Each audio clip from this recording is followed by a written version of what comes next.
Hello everyone, welcome to Data Analytics Professionals, and I'm Shahnaz Malik. Let's quickly jump into today's lecture topic. Now this is a lecture series on AWS and machine learning, and current topic of this lecture is going to be about AWS identity and access management, and in this particular lecture we are going to talk about groups.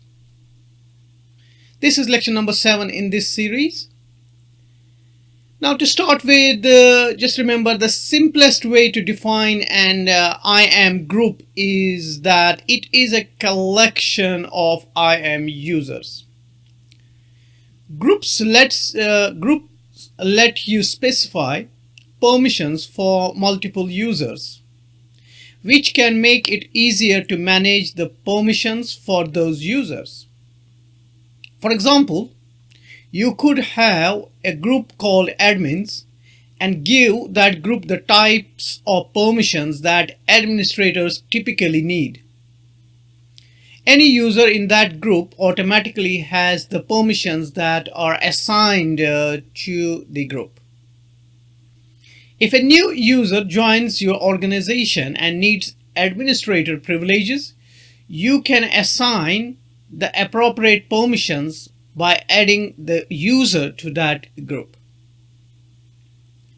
Similarly, if a person changes jobs in your organization, instead of editing the user's permissions, you can remove him or her from the old group or groups and add him or her to the appropriate new group or groups.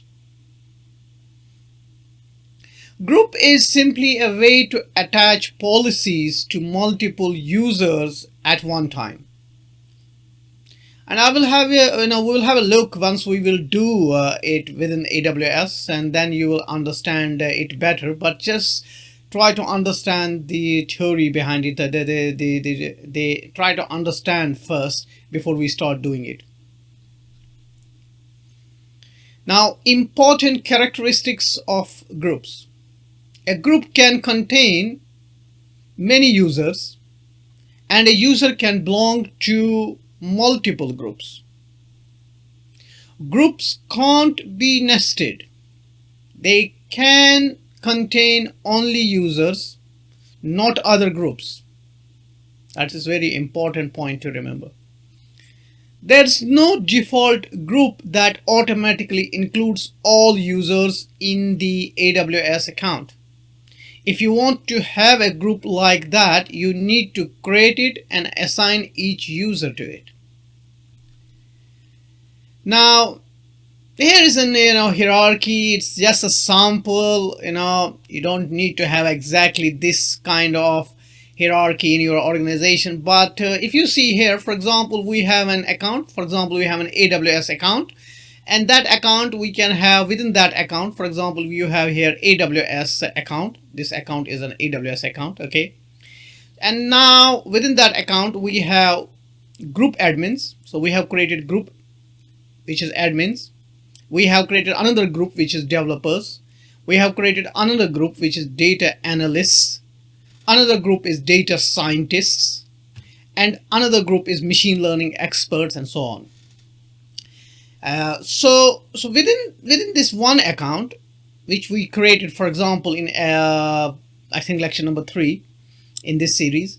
Now you can create these groups, okay? And then in each group, for example, I have Anna as an admin, and I have Alex also as an admin. So I have 2 admins.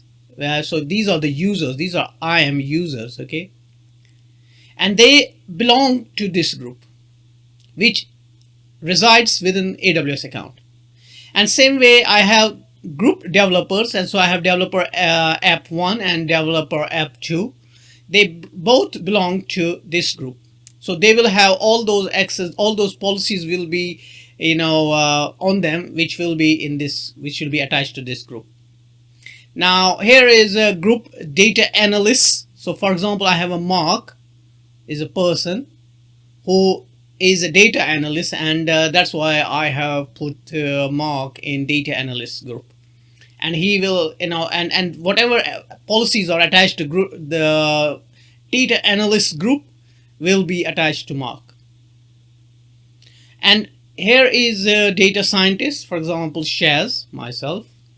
Mim is another person. They both are data scientists. Okay, so Mim, data scientist, belongs to data scientist group, and Shaz also belongs to data scientist group, and they automatically, once they are within data scientist group, they, whatever policies are attached to this group will be on, will have, will create a those policies will be attached to these users, and same, and so on, group machine learning experts. So here's Shahnaz, and for example, machine learning, so so this person belongs to this group. Okay, and for example, this is myself.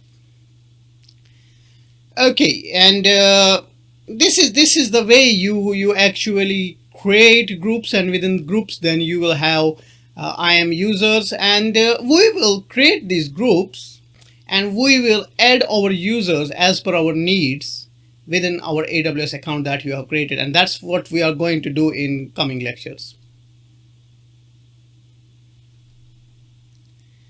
Now there is a time, here's a time for test your progress, and what I suggest is to take a piece of paper or your iPad or whatever you have, or maybe, if you are watching this on desktop, open any editor like Microsoft Word or Notepad, and write down what you learned from this lecture, everything you learned from this or previous lectures about AWS services, especially about AWS identity and access management, IAM. And here let's talk about groups. Write down what is a group, what you will have inside the group, and how, what are policies, and where are the policies attached, and stuff like that, as much as you can remember.